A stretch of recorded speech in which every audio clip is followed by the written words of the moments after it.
ಮೈಸೂರು ದಸರಾ ಯಾಕೆ ಆಚರಿಸುತ್ತಾರೆ ಗೊತ್ತಾ? ಮೈಸೂರಿನ ಮೊದಲ ಹೆಸರು ಏನು ಅಂತ ಗೊತ್ತಾ? ಮಾಹಿಷೂರು ಅಂತ ಇತ್ತು. ಪುರಾಣದ ಕಾಲದಲ್ಲಿ ಮಾಹಿಷಾರು ಎಂಬ ಒಬ್ಬ ರಾಕ್ಷಸ ಆ ನಗರವನ್ನು ಆಳುತ್ತಿದ್ದನು. ಆ ರಾಕ್ಷಸನ ಅಟ್ಟಹಾಸದಿಂದ ದೇವತೆಗಳು ಸಂಕಷ್ಟಕ್ಕೆ ಸಿಲುಕಿದಾಗ ಚಾಮುಂಡೇಶ್ವರಿ ದೇವಿಯು ಅವನನ್ನು ಸಂಹರಿಸಿದಳು. ಅದಕ್ಕಾಗಿ ಚಾಮುಂಡಿ ಬೆಟ್ಟ ಮತ್ತು ಮೈಸೂರು ನಗರಕ್ಕೆ ವಿಶೇಷ ಧಾರ್ಮಿಕ ಮಹತ್ವ ಬಂದಿದೆ.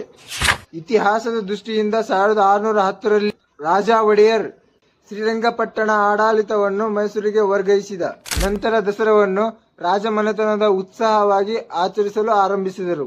ಆಗಿನಿಂದ ಒಡೆಯರ ರಾಜವಂಶ ಪ್ರತಿಷ್ಠೆಯ ಸಂಕೇತವಾಯಿತು. ಈ ದಸರಾದ 10 ದಿನಗಳು ಏನೇನು ಮಾಡ್ತಾರೆ ಅಂತ ಗೊತ್ತಾ?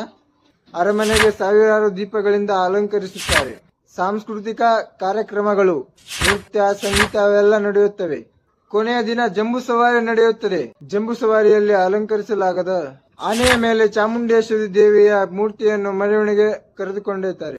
ಇದೇ ನಮ್ಮ ಮೈಸೂರು ದಸರಾ. ಹಾಗೆ ಸಬ್ಸ್ಕ್ರೈಬ್ ಮಾಡಿ ಪ್ಲೀಸ್ ಗೈಸ್.